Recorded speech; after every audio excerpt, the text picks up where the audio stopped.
Boa tarde, pessoal, sejam todos muito bem-vindos para mais essa rodada de bate-papo nosso de todas as terças-feiras com lei e na hora H, para tratarmos hoje de um tema ou abordarmos um tema muito importante que na verdade é o condutor de todo o processo da licitação, seja pela 8.666, seja pela 14.133. Que é exatamente a elaboração do edital da licitação. Eu costumo dizer que edital é a norma condutora do evento, é onde as partes ancoram as suas propostas, da onde deriva a externação da vontade do poder contratante, da administração pública, exatamente no sentido de buscar, através dos termos do edital, tudo aquilo que a administração necessita e precisa.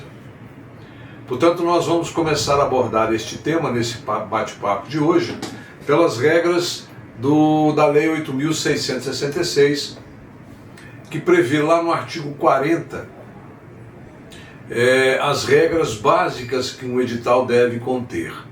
E ele começa a dizer que no preâmbulo, na entrada do edital, o número de ordem em série anual, o nome da repartição interessada na execução daquela licitação, o setor, a modalidade, a gente já viu quais são as modalidades de licitação no campo da 8.666, o regime de execução, os tipos ou o tipo da licitação, que também já foi abordado nesse nosso bate-papo, de que a licitação é regida por esta lei 8.666, local, dia, hora para recebimento da documentação e da proposta, dos envelopes de documentação e das propostas, bem como para início da abertura dos envelopes, e indicará obrigatoriamente o seguinte. Vejam, portanto, que a cabeça do artigo 40, ela enumera de uma forma muito clara todo o paripasso necessário para a confecção da licitação, com todos os requisitos essenciais à feitura do procedimento licitatório. E ele diz o seguinte, do artigo 40, o objeto da licitação em descrição sucinta e clara.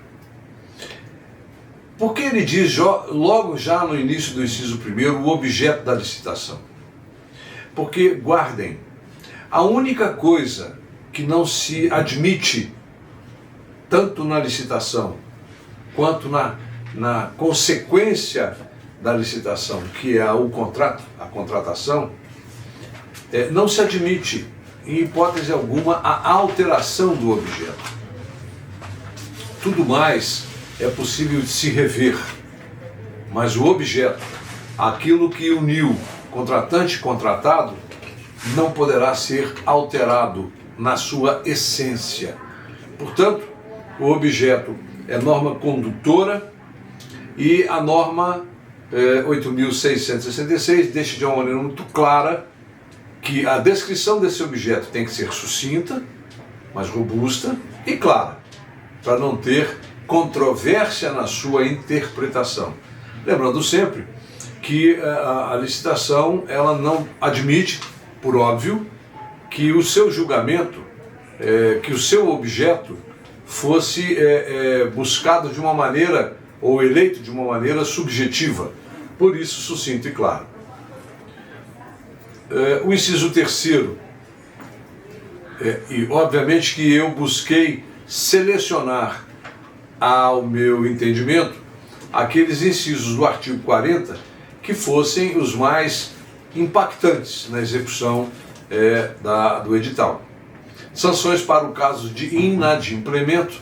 E por que eu elenco, ou por que eu elegi também esse inciso 3º das sanções? Porque, não obstante a norma prever as sanções, há que se inseri-las no termo do edital, porque na ocorrência de inadimplemento, significa dizer, de descumprimento de qualquer das regras do edital, ou na execução contratual por parte do proponente a posteriori contratado, estas sanções já foram lançadas previamente e não terão a possibilidade, o proponente ou os proponentes e o futuro contratado, de arguir a sua defesa na ocorrência da aplicação da sanção que desconhecia a possibilidade da incidência daquela sanção. Portanto, consigná-la desde o nascedouro no edital é norma que se faz, é regra que se faz necessária.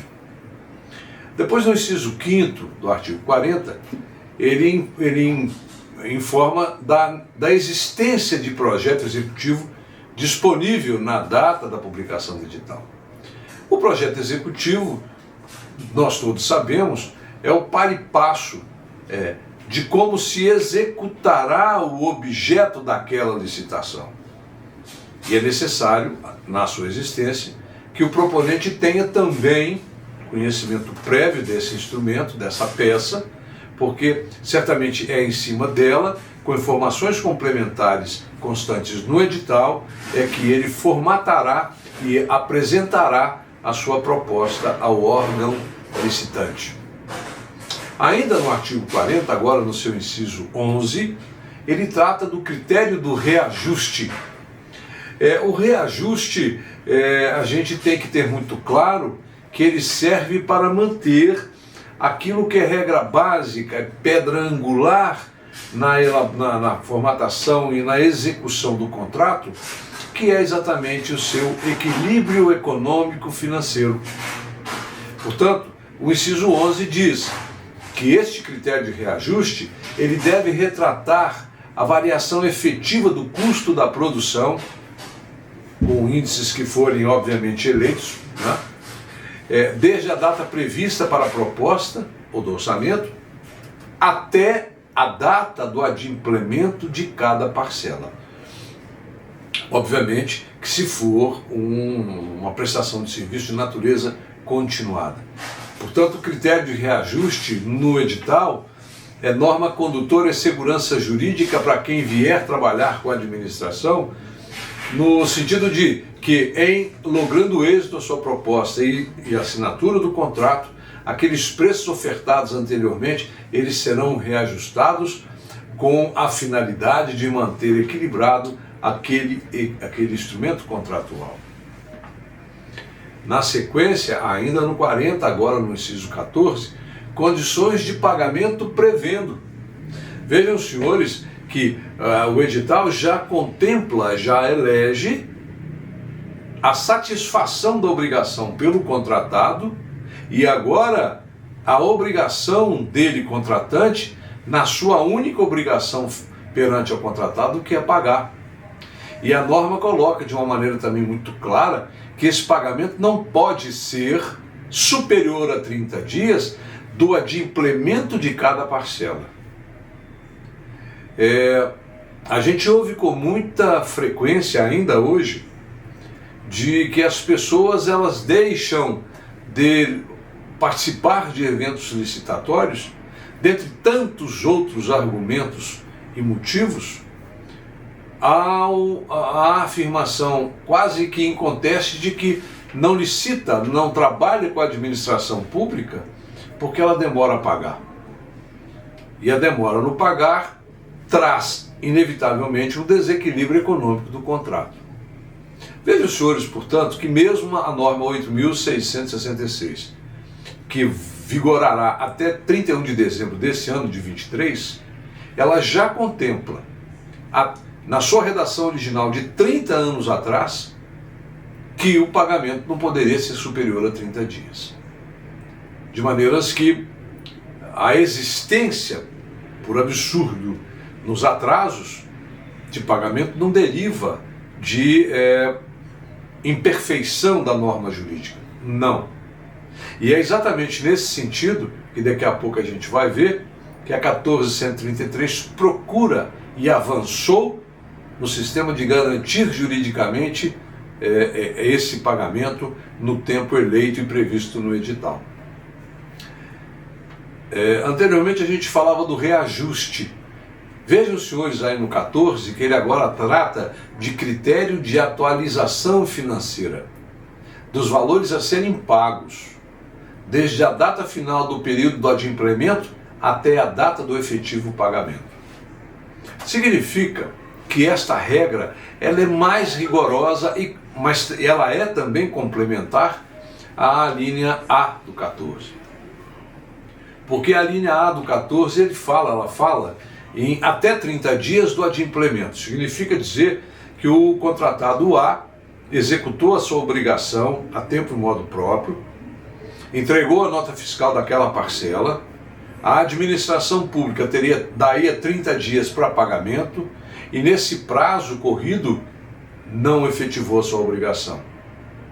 A regra põe a salvo o direito do contratado quando insere nessa linha C do 14 que, cumprida a obrigação, adimplida a obrigação e não cumprida por parte da administração o pagamento naqueles 30 dias, o pagamento será feito na data que for feito, mas sobre ele, sobre o valor principal, haverá a atualização financeira dos direitos do contratado na parcela não paga naquele período de 30 dias.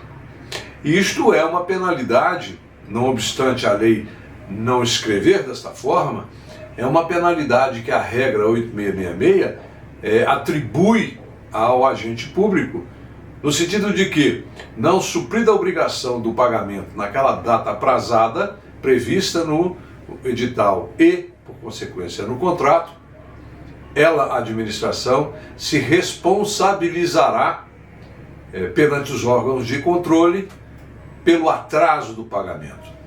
Portanto, não só o prazo de 30 dias para o pagamento do principal e, não ocorrendo neste prazo, aquele valor inicialmente previsto e contratado deverá ser atualizado para que o contratado não tenha o desequilíbrio econômico deste contrato. No parágrafo 2º do artigo 40 da Lei 8.666, está dito lá que são anexos do edital e integram o edital estes elementos que estão postos aí: o projeto básico ou o executivo, o orçamento estimado em planilhas de quantitativos e preços unitários, a minuta do contrato e as especificações complementares e normas pertinentes à licitação, dos quais eu ressalto dois. O projeto básico executivo, como eu disse anteriormente, que é o condutor da elaboração da proposta técnica, né, da proposta de preço do proponente, e o inciso 2, que é o orçamento estimado. O que a administração imagina, prevê que aquilo que se vai fazer consumirá, e os preços unitários, obviamente, que ela buscou no mercado. Vejam, portanto, os senhores, que mesmo que a norma não trate desta maneira,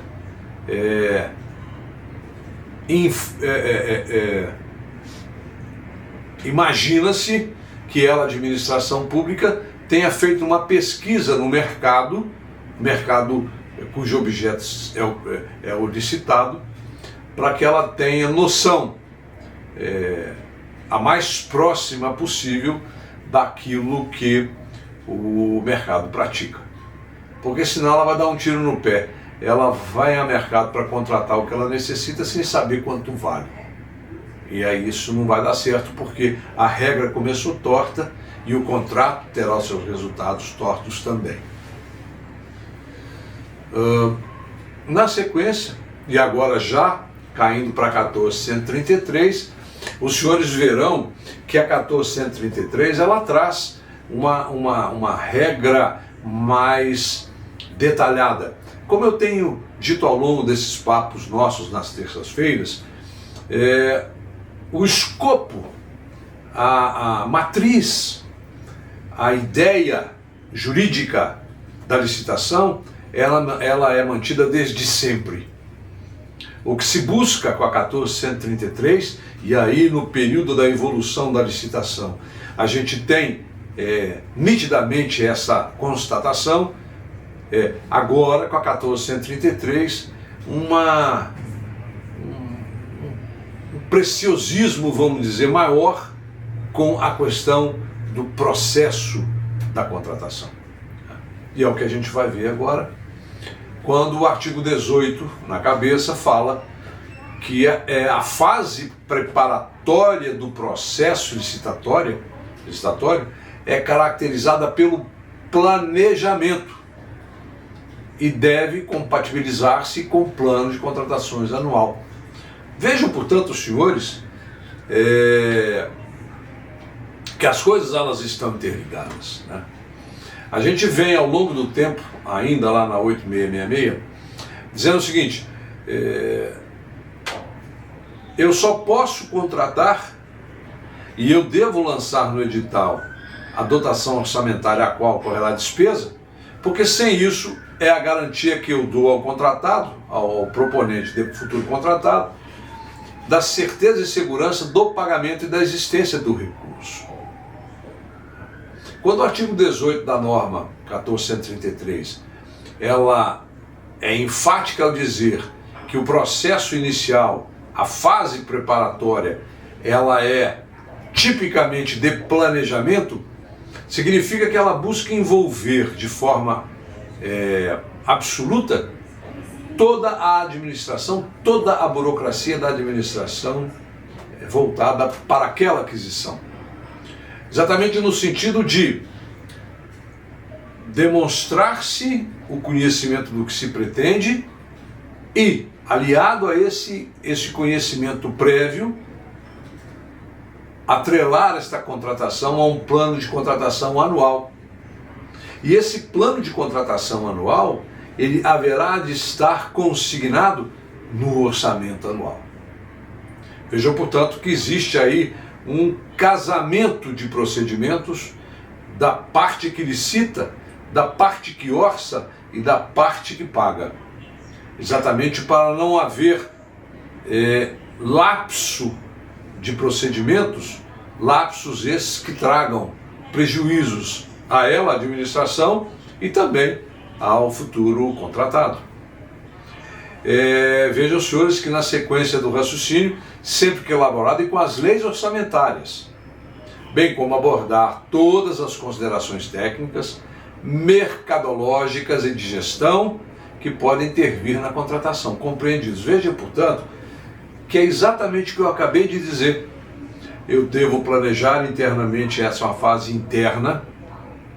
Essa fase interna, ela deve se ater aquilo que está consignado no orçamento do ano, ou no plano plurianual, porque pode ser que seja uma obra que não se execute naquele exercício financeiro. As considerações técnicas, e obviamente que essas considerações técnicas, elas não serão meras considerações, elas serão fundamentações técnicas de relevância, porque é sobre elas que se elaborará o estudo técnico preliminar, que desaguará no termo de referência, que vai constar do edital e, por consequência, no contrato, e as pessoas que emitirem essas considerações, por elas, se responsabilizarão, mas também, naquela fase do planejamento, das considerações mercadológicas. Quem é que o mercado é competente, como pratica, como entrega, quais as garantias, quais as opções, enfim, uma gama de informações que dá ao agente de contratação, aquele que tem a responsabilidade de impulsionar o evento licitatório, e segurança jurídica para aquela autoridade que, ao fim e ao cabo, homologará o resultado da licitação, informações de gestão que tragam segurança jurídica para todos os envolvidos. E aí o artigo 18, agora no seu inciso 1º, diz lá que essa fase do planejamento, ela tem a descrição da necessidade da contratação fundamentada em estudo técnico preliminar que caracterize o interesse público envolvido. Significa dizer que não basta agora a autoridade dizer, vamos fazer assim assado. Ele continua a ter essa discricionariedade, é fato.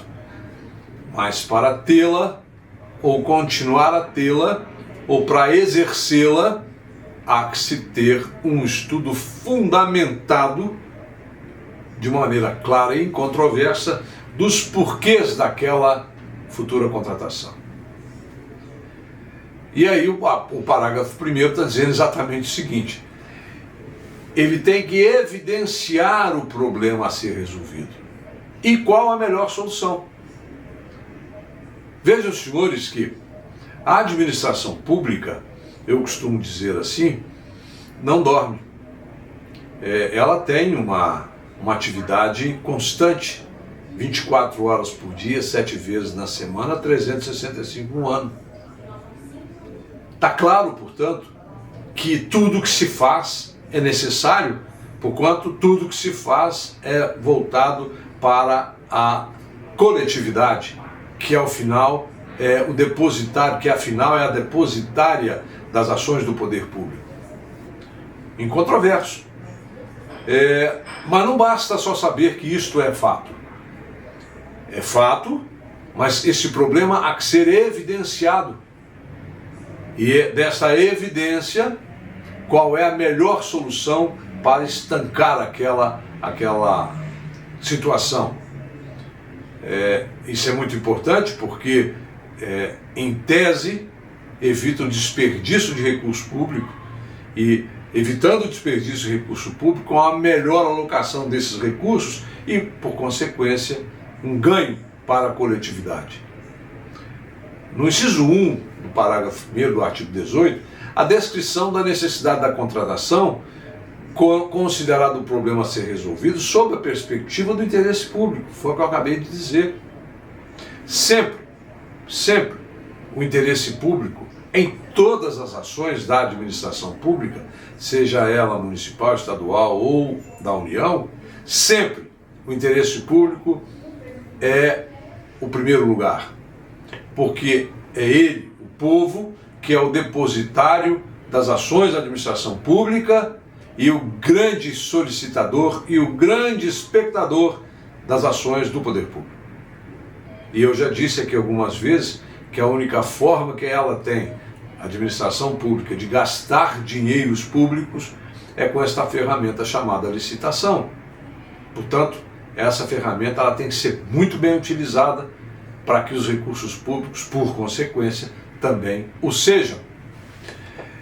No inciso 2, já casando com a cabeça do artigo 18 da 1433, demonstração da previsão da contratação no plano anual de contratação.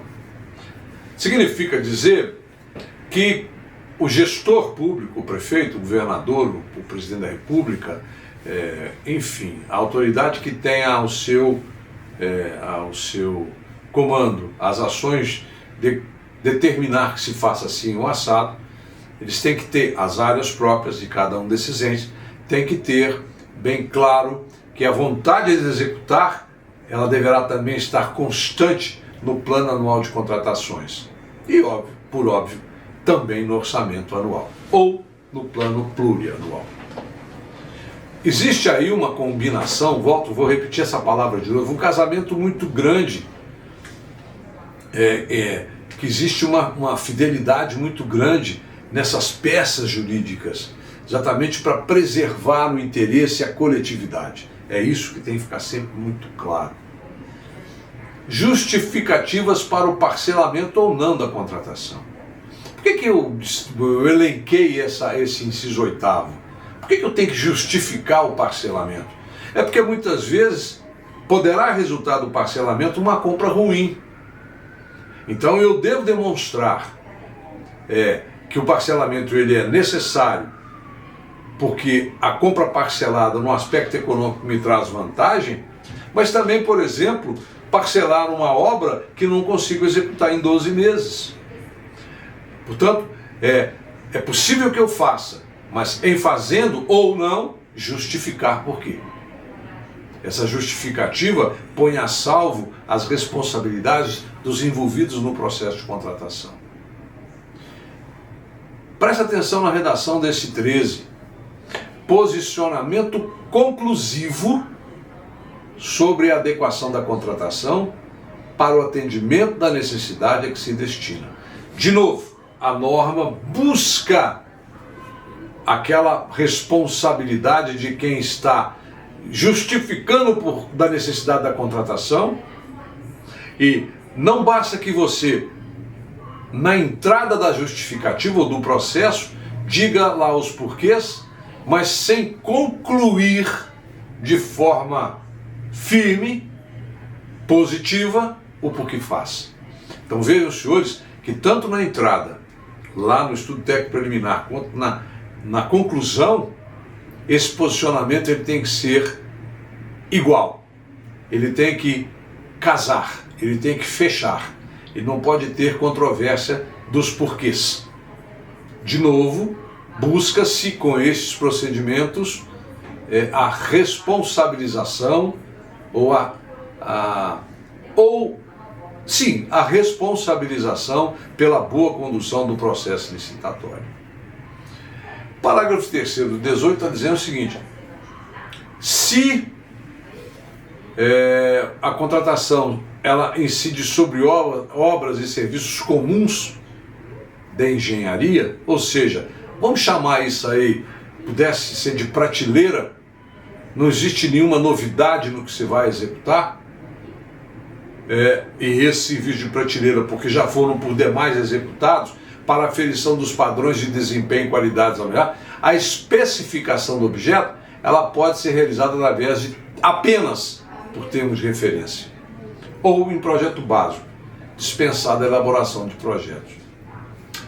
O que esse parágrafo 3º do 18 está dizendo é que nessa situação, com esse procedimento, eu adoto uma coisa que no direito a gente chama de economia processual. Eu não preciso inventar ou reinventar a roda aí, porque isto que se pretende fazer nessa órbita do parágrafo 3º da lei, do artigo 18, já foi por demais repetido, e a administração pública ela tem elementos de sobra consistentes para dizer que o ETP não é necessário e que um simples termo de referência, o projeto básico, seriam os condutores para a boa realização do evento licitatório. E aí, falando do termo de referência, também pela 14.133, no seu inciso 23, do artigo 6º, pessoal, aí. Ele fala o que é um termo de referência. É um documento necessário para a contratação de bens e serviços, que deve ter, como também o edital, os seguintes parâmetros, o ETP, os seguintes parâmetros: definição do objeto, natureza, quantitativos, prazos de contato e, se for o caso, a possibilidade da sua prorrogação. Vejam, senhores, que é a primeira vez em que se fala, obviamente antes de chegar na vigência dos contratos, né, a lei, ele fala da possibilidade da prorrogação de um instrumento contratual. Nós já vimos em outras conversas, quando tratávamos da vigência dos contratos, que pela 14.133 se admite a vigência contratual em até 10 anos. Mas eu chamava a atenção dos senhores naquela oportunidade de terem uma atenção dobrada ou redobrada nessa questão, porquanto nós sabemos de antemão que as dotações orçamentárias elas vigem por um período fiscal, né? De 1º de janeiro a 31 de dezembro. E aí a prorrogação dos contratos, mantidas as condições iniciais das propostas, preço, qualidade, coisas tais, é necessário que se tenha também a informação da existência da dotação orçamentária que faça face às despesas do exercício vindouro. Então, no termo de referência, se admite a prorrogação da vigência contratual, há que se ter também a cautela de saber se aquela despesa ela foi contemplada em orçamentos futuros. Vejam, senhores, que também no termo de referência a fundamentação da contratação. Por que eu estou querendo isto Por que eu preciso fazer isso? Mesma coisa lá do ETP, eu vou ter que ir no termo de referência.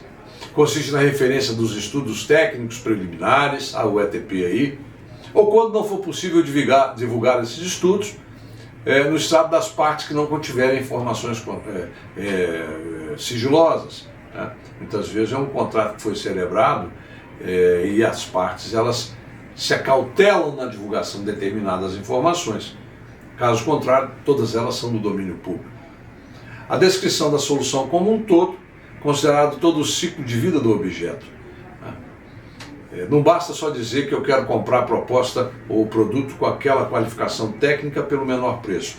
Quero continuar a fazer as mesmas coisas, mas eu quero saber se aquele produto que eu estou comprando, ele dura mais tempo do que o está em segundo lugar. Porque o segundo lugar for mais caro, mas tem as mesmas características, mas ele tem um tempo maior do que aquele de primeiro, obviamente que eu vou ficar com o de segundo, porque no tempo a administração pública ganha.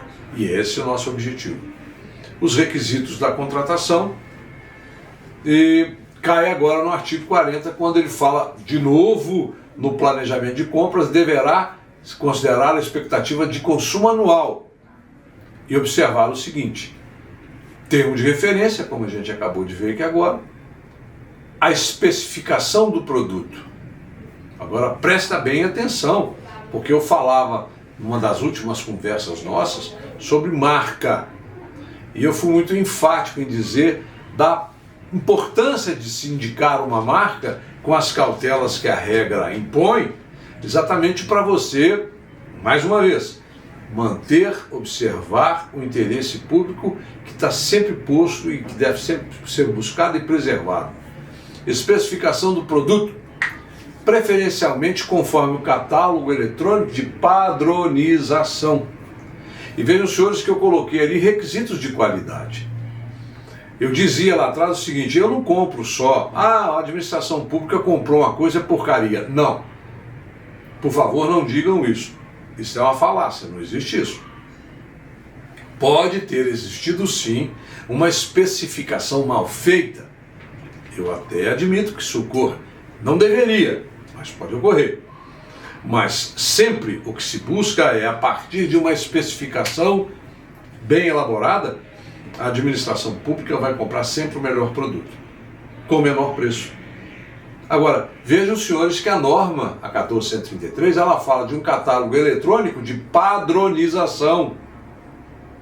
Significa dizer que esse catálogo, ele busca na administração pública nacional procedimentos análogos para a contratação, por exemplo, de uma cadeira, e esta cadeira, ela é de aceitação de toda a administração, de grande parcela da administração, e que, portanto, ela passa a ter uma padronização e que, portanto, consta daquele catálogo eletrônico como um produto de qualidade. Qualidade essa que foi medida pelo rendimento, pela compatibilidade, pela durabilidade e segurança. É isso que se busca, é isso que se requer, é exatamente esta descrição do produto que deságua numa padronização, que deságua num bom gasto do dinheiro público. Foram essas, meus caros amigos, as considerações que eu tinha a trazer de uma maneira bem apertada, tendo em vista a quantidade de assuntos que envolvem a elaboração do edital de licitação, mas que, a meu juízo, são pontos de relevância e, num bate-papo feito nosso, trazer para uma profunda reflexão. Agradeço mais uma vez a atenção de vocês, desejando-lhes uma ótima semana de muito bom trabalho e muito sucesso. Um forte abraço.